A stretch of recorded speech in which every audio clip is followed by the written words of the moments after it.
Hey, everybody. We're back, and we're back here with Jared. The last time we were talking with him, we kind of had to cut it short because he had some prior commitments he needed to get to, but he was nice enough to jump in with us today. Thanks for coming back. It's always a pleasure. Yeah, dude. So what's been happening over the last couple weeks? Anything? And anything big for you? How was Carolina Crown Camp? That's exactly what I was going to say. Great turnout. It's looking really good.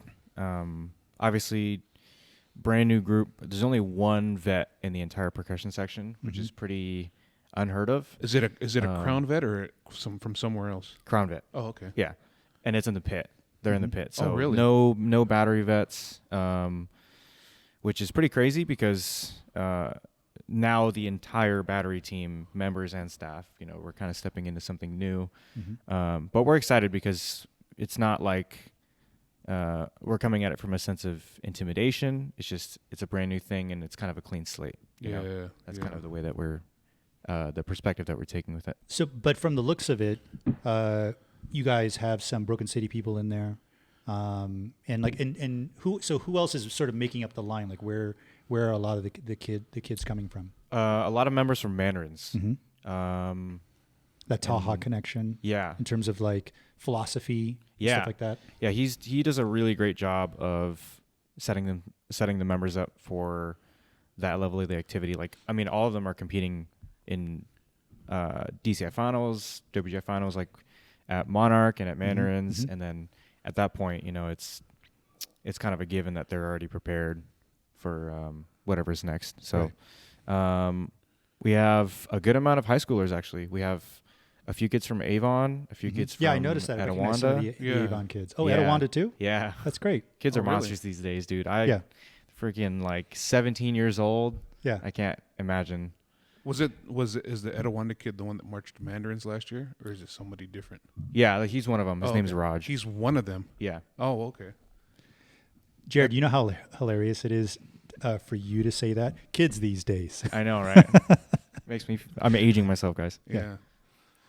But that's great. You guys are feeling really good about the turnout and who you have, and now you're set and you can move forward. Yeah, totally. I saw some leaked video. Like, I forget what exercise it was. Maybe there was a couple exercises, but it was like, okay, that's pretty cool. Was it Jared's video? Yeah. Yeah, he posted, I think it was Paradiddles, Okay. and maybe one other one. Niner. Okay. Niner. Yeah, I was trying to figure out what it was. Yeah. But, what's... Maybe, I don't know, maybe you could talk about this or not, but George and I were chatting with some friends of ours from the aged out guys, and George pulls up this picture, and it's a choreographer for the Carolina Crown, Mike Jackson. And it's interesting to see him there, like, listed as a choreographer. Yeah. Is he like the Drumline or like overall? Do you know his role at all, like with that? Yeah, he is definitely obviously in the designer role. A lot of his DNA is going to be is already pretty apparent in the show music that we have already, and the thematic core of the show is going to be very Mike Kevin influenced. Obviously, he's writing the battery beats. I'm not sure to what extent he's going to be staging the battery visual. But he definitely does have a hand, say at Broken City, in the choreography that is produced and staged, because it's kind of his vision, and then other people kind of help translate it. Right. If that makes sense. That's interesting. Yeah, for sure. Yeah. So, I mean, like we're super excited about what that's going to be, and I think the activity is. It always benefits from having, with Mike and that crew, and you guys as an extension of that, having a vehicle, right, for that to sort of live during the summer. So because we haven't seen it since Blue Nights, so we're really looking forward to checking you guys out. Heck yeah! Thanks, guys. You may see me randomly, if you're on staff with them at the time. You may see me randomly pop up in a lot in the middle of the country somewhere early on. In the middle of nowhere, yeah. In the middle of nowhere. Hey, guys. Yeah. But cool. Let's get back to the conversation we were having last time. We actually were talking about Bluecoats 2019, but previous to that, leading into that, you had a really successful season, at least competitively, with Broken City. Mm-hmm. And something I wanted to talk to you about with that particular group was that Kyle came out and marched, and Zach Fitz, right? Like your previous two section leaders, right? As you were prepping to going in to be a section leader yourself, and all of the other, the people that were in that line. What was that like, sort of being in that line with all of those? I mean, Broken City always has a lot of talent, but that particular year, right? A lot of what a lot of people would maybe call alphas, right? As far as like, people who are used to leading, right? Talk about like that group, and how it all sort of what that season was like and how it all came together. Yeah, the word I would use for that year is professional. Mm-hmm. Like everybody just knew how to handle their responsibilities, and everybody showed up prepared. And I think that's what really propelled us well, even into the first show. Yeah. And we were doing some things as an ensemble in sections as a battery that maybe hadn't been tried before. A lot of the Rallentando stuff, some of the HL stuff. The show had a lot of ebb and flow, and I think in terms of the skill level and the preparation that we had, that was the perfect group for it. I think this challenge and the skill just met each other perfectly that year. I feel like that's an underrated thing that Mike does, by the way. He is really in tune with the talent level in his group, and so he will really seize the opportunity if he's like, okay, I've always wanted to try this, or I always wanted to introduce, and this is the group that feels like it's ready for that. Yeah, that it was cool marching with Kyle and Fitz. Like, yeah, those guys were my homies, and that year just kind of solidified our relationship. And obviously, like, indoor is a little bit more casual because you're not thinking about being somewhere every second of the day, or right. Getting the next sip of water, or being in 100-degree weather. We're just a different environment, and we were able to kind of bring those standards from the summer and mesh it into Broken City, which was a really special experience for me, in particular with those two guys. Did you feel like that show was different? Different how? Exactly that, right? Like it's weird because a lot of times with Mike's stuff, with Broken City stuff, it's more like a feeling you get, right? From taking in the show, because it's not literal. Totally. It's not spelled out. So you just get this feeling from it. And I remember I went to the preview show, and I'm friends with James Gow, who was on the visual staff there. And after you guys did just the little snippet of the on the court stuff, I was like, I turned to him and I was like, this is different. There's something different about this. The palette was a cool palette versus having any sort of warm tones in it. It was all cool. The music, weirdly enough, sort of matched that. But then also emotionally, even though there's a real strong emotional core to most of Mike's stuff, that year, again, felt like whatever was being expressed emotionally, couldn't really put my finger on it at the time, was different, And, it's like we're so used to his shows doing well competitively, indoor-wise, but for some reason, that early on, I was like, this is something different about this. What were you going to say, Rob? Man, I lost my train of thought. No. I remember what it was. I'm sorry for rambling. No, it's okay. So I was going to ask, for that line specifically, where did the drive come for the members? Was it from the staff, or was it from within you guys? Was there like any type of drive, like, let's push this as far as we can?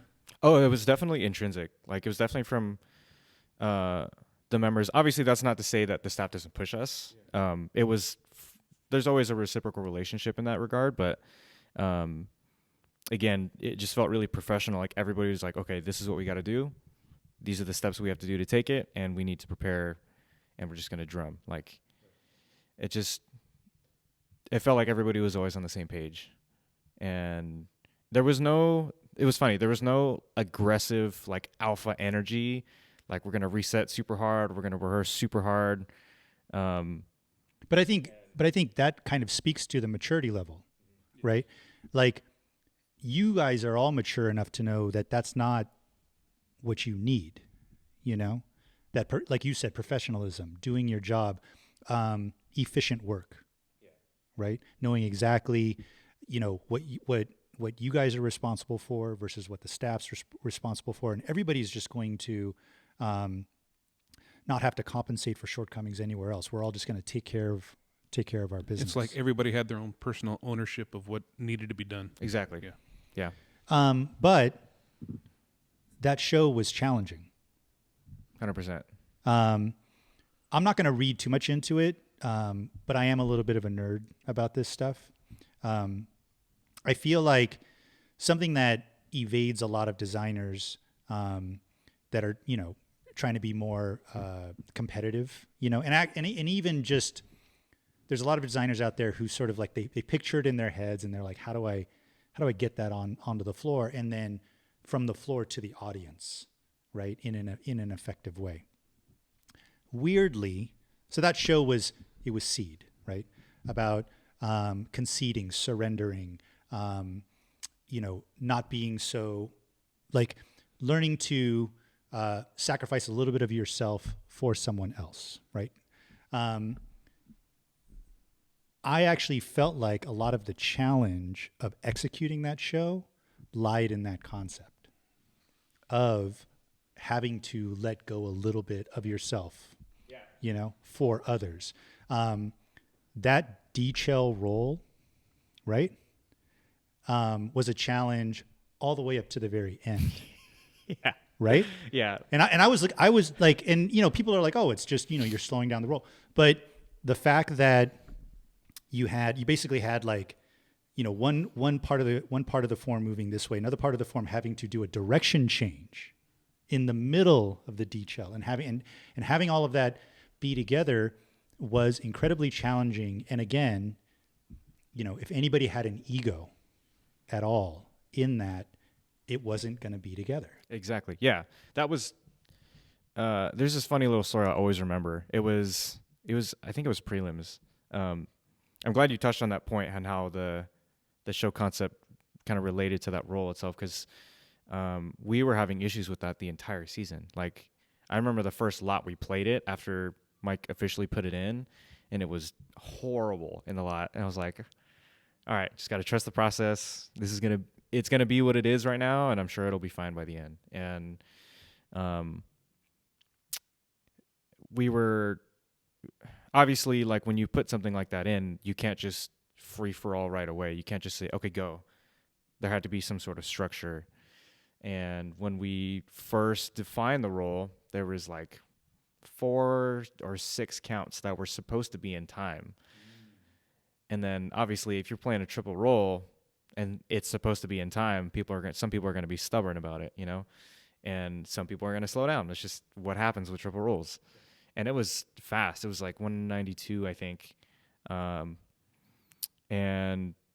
the entire season, we had just had trouble, and people were trying to abide by the rule that we had set in those parameters. Okay, we're not going to slow down in 6 counts. Why are you slowing down?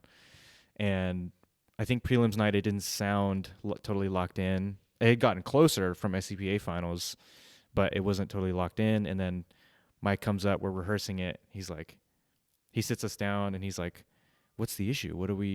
Why are we having such a hard time with this role? And we're like, okay, well, when we originally defined it, it was 6 counts in time. He's like, well, why don't you just let the role do what it wants to do? And then he kind of brought it back. I don't remember exactly what he said. He brought it back to the show concept. You know, you just kind of have to let go a little bit. And you don't think of a role as it's like having autonomy. Its own organic thing. Exactly. Yeah, but when he said that, he worded it perfectly. He was like, just let the role do what it wants to do. And then, you know, you guys are just going to Jedi it, all the 9 of you. And it worked. Like, literally the first rep after he said it, we were just like, screw it. And we played it, and it was good. and everybody ended and started at the same time. And I was like, we got it. So we just repped it over and over again just to make sure that we had it. And every single rep was better. It was unified. I'll never forget that. And then it was funny. The finals morning, we repped it even more. And just to make absolutely sure that on finals night, we got it. And the first rep of the morning we ran it, it was, I wouldn't say perfect, but it was pretty damn good. So yeah, like that show concept was totally woven into the process of cleaning that show, not just on that roll. It was the snare stuff, the rallentando during the snare phrase, like that was not easy, you know. We weren't even in like a traditional form. It was maybe like I don't remember exactly what form. We were pretty spread out. And there were like two or three phrases in that snare phrase alone that slowed down and then got back to tempo and then slowed down and then they got back to tempo. So you could apply that to any of those kind of ebbing and flowing phrases throughout the show, which was really, really special to me. I think one of the, I mean, I will just say these are all just sort of my opinions and interpretations of what was going on. But there's this question, and this was part of our conversation, like with Scott Johnson, for example. Like, what is demand, right? What is difficult, and therefore, like, what should be rewarded in that regard? I feel like that show was Mike expanding what people considered demand. Mm-hmm. Right? It was showing that demand could be these other things, right? Because I think normally what people think is like you're either playing virtuosic on, like your sound quality is amazing, you're using all these dynamics, or you're playing like a bunch of really choppy stuff. But it was a little bit of Mike saying, well, there's stuff outside of that, and we have a group this year that can show you, right? And succeed, and it was not easy, yeah, to get them there. So I think a little bit of that made that year different, and you guys got rewarded for that, ultimately in the end. Cool. Yeah, man. So we've touched on the 2019 season for both the groups you're in. Let's talk about 2020. I mean, let's start with Bluecoats first. Were you in that 2020 line? Yeah. The line that never was? Yeah. All vets. The all vet snare all line? vet snare line. Yeah. Dude, how good was that snare line looking to be? I still watch the January camp video sometimes. It's like, dude, that would have. Is that in Roger stashed of? I have it. It's in the members. Mm-hmm. Like, I think it's on like a super secret private YouTube link. Man, dude, you might have. Hold on, don't. You might have to slide that to us. I hope nobody heard that. But, dude, honestly, like the quality that we played with at January camp, I would have taken that at the first show. Mm-hmm. Obviously, like the whole all vets thing, that can go both directions. Yes. That's a double-edged sword. And that depends on the personalities of the players. Exactly. Yeah. I had no faith that we would have our stuff together. Obviously, there probably would have been rubs like a normal summer. Mm-hmm. Yeah. It's not like we were immune to any of that just because we had all marched Bluecoats before. But it was definitely something to be recognized when the 9 of us played together at like ensemble on Sunday morning of January callbacks.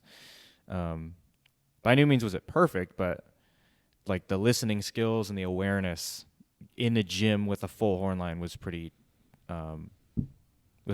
Yeah. Mm-hmm. I just remember seeing the picture of all the Blue Banger jerseys, all 10 of them. I was like, wow. Was it 10 or 9? It was 9. 9. All 9 of them. But whatever it was like ridiculous amount of talent there. Mm-hmm. And everybody knows the system, so everybody's, ready to go right from day one. And then the pandemic, Mm-hmm. But even before that, we touched on Bluecoats 2020. What about Broken City 2020? Because you actually got a little bit of that season. My knees hurt just thinking, reminding myself of that show and that opening visual move with the kneel and the getting up and the kneel and the getting up. Yeah, that actually started in 2019. I think I was actually gone the weekend that they put it in. I was either at Bluecoats, I think it was at December camp, and I come back and they're doing this like double knee thing, and I'm like, yo, what is that? And Zach Borromeo, he's like, oh, you just kind of sit back on your heels and you allow the audience to see the bottom of your drum. And we did it, and it was like, oh, that's cool. And then Mike was like, okay, can you guys find a way up? And we did. And it just stuck. And then Mike was like, you guys remember that thing you did last year? Can we just do that over and over again? A bunch of times. And then he's like, tenors, bass drums, can you guys do this with your drums? And they found a way to make it possible. Mm-hmm. Bass 5 and all the tenors, like, it was a project for sure. So you guys need to have like a reunion 20 years from now, and then everybody try to do that. And see how it But turns it's out. cool because that, we call it the rocking chair. That motif is like slowly making its way in the high school scene at everybody that has marched Broken City the last few years now teaches high schools, and you can kind of see it popping up at places. Like sometimes my students will just do it when they reset, or when they set their equipment down, they'll go down to both knees and then they'll set their equipment down. Or I think one of Mike's schools might have did it last year. Might have been Miss Vista Marietta. But yeah, that year was really special. Obviously 2019, very professional, a lot of veteran members in the activity. 2020 was a little bit different. We had a lot of age outs in 2019, so it was definitely a fresher group. More young faces, more people that had not competed at that level of the activity before. And so it was kind of a different beast. Honestly, that show's my favorite out of all the ones that I marched. Sure. Like that, it was just, the concept was very impactful to me personally. Mm-hmm. Out of all the ones. I loved all the shows that I marched for sure, but Mend was something special, especially at the end of the season, the way things kind of ended. Right. And that was in Arizona, right? Was that? Yeah. So the way that things had kind of developed was we were on this slow progress the whole season, and then we hit Arizona. It was like this little mini drum corps trip, and everybody's stuck on a bus. We take a whole weekend to another state, and it feels like DCI. And everybody gets closer. We have, it was a WGI Arizona show, so there were 2 shows in one day. It wasn't spread out across 2. So we had the prelim show. It wasn't amazing. And then we go back, rest, and then we nail it the second show. Everything that we didn't like about the first show, we nail. And it was like the best performance that we had the whole season. And then the next day we had the clinic, so everybody was feeling good. And then I think it was the Tuesday or Wednesday after that, things got shut down. So not only did we improve from an execution standpoint that whole season, that weekend, but it felt like everybody got really close. And only to have this happen. Exactly. Like the rug just got pulled under us as soon as everything just started to click. Yeah. So that was incredibly tragic for the entire, like every, like that, there was nobody that the pandemic didn't touch. Here on the West Coast, that was shaping up to be a really badass season, man. I mean, you guys were on fire. Pulse was on fire. Mm-hmm. They came out, swinging, and then RCC was on fire too, and they were just slowly, getting better, and man, it was looking to be exciting. But what I'm realizing, like in terms of talking to you about it, is something I think about all the time with students is you only get a certain number of seasons to do this, right? And to have something like that happen on top of everything else, like just like localize it to the activity itself, having just those seasons taken away from you, right? And obviously at the time you didn't know how much. It was a little bit more immediate, but to put it simply, what did that feel like? To like you only get to do this so many years. What did it feel like to be like, This year, we're going to erase it from the. Yeah, You especially don't like get the full thing. especially like Bluecoats, man, because that was going to be your age out, right? Yeah. Yeah. It, not to get morbid, it almost felt like just something had died. Mm-hmm. And I was able to accept. No, okay, I won't say that. It wasn't immediate for sure. It took me some time because like Rob said, that was my age out.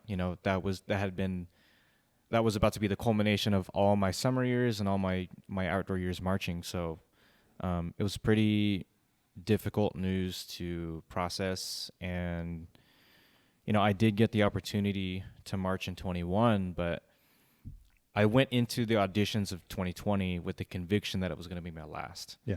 And when the time came around for the 21 season, I felt like I would have been forcing myself to do something that I had already kind of put the period on, Plus, you had a little taste away from like a regular summer. Yeah. Yeah. I mean, like I guess the other sort of side of it is that everybody had a forced pause, Mm-hmm. right? Because in this activity, you theoretically could never have a break, right? There's always overlap, summer, winter, fall, and it's just, a little bit of overlap on each. How did you personally manage the pandemic and having to stay at home and do all of that? Like, what was life like for you? It was pretty boring, obviously, probably for everybody, but I was lucky to have some friends that I stayed in contact with. I stayed in contact with the Bangers, Blue Bangers. Stayed in contact with the Broken City people. Some of them were local, so we were able to, with distance, we were able to see each other every once in a while. I was lucky enough to do the marching vlogs Drumline. Can we talk about that a little bit? Absolutely. Can we talk about Hold on real quick. During shout out to Marching Vlogs? yeah, shout out to Sergio Boy and marching vlogs for sure, man.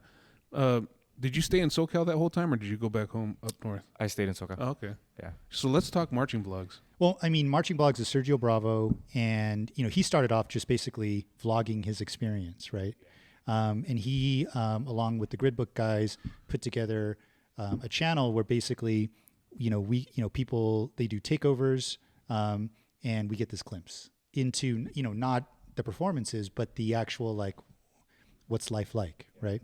And obviously Sergio March Pulse, he's very, he's friends with all of everybody. And so he said, hey, let's all get together and let's put together like a little production. Let's put together something, let's get a little bit back of what we missed, of what was taken away from us. Right. And it was really, I mean, I think the really interesting opportunity about all that, was that you had Broken City people, Pulse people, and RCC people all in the same line. What was your take on that whole experience? It was awesome. I loved it. There was no, it just felt like there were no egos. Everybody was there to have fun.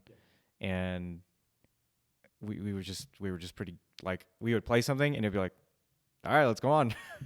Yeah, I mean, that was, like I was there, Glenn was there. You had different quote unquote instructors sort of coming in. But I think something that we talked about was that we wanted it to be your guys' thing.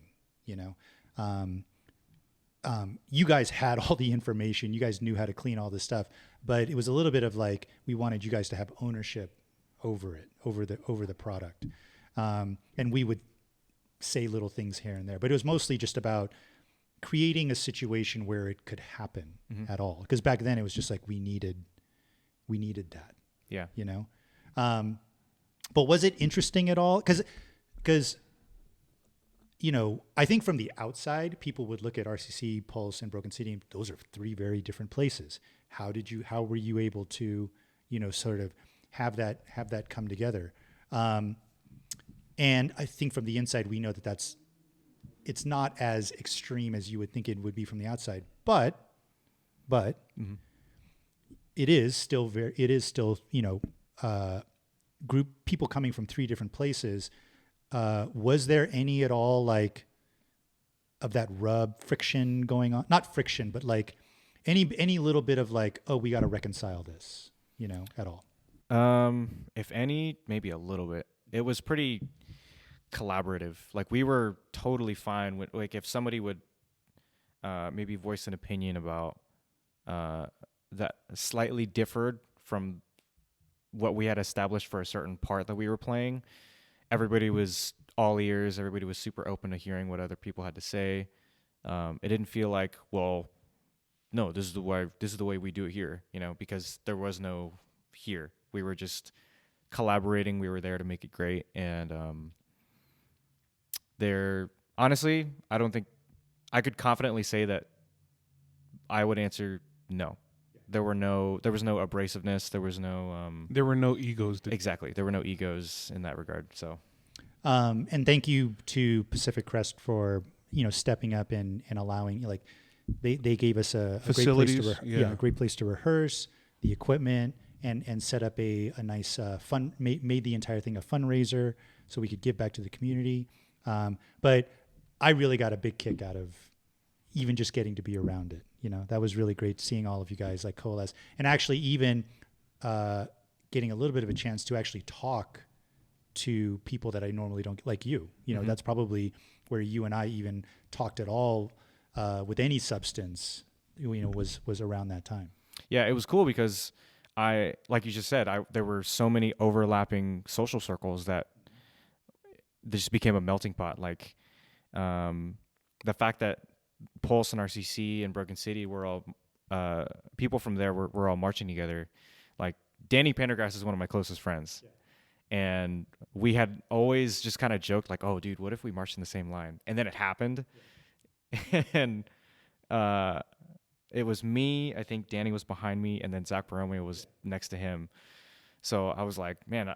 And then Zach Wilson was next to them. On the other side, yeah. So I was like, these are all some of my closest friends. And in the indoors, I've marched with some of them outside of this, but most of them, like I think Sean Parra was one of the other guys. I can't remember all of them.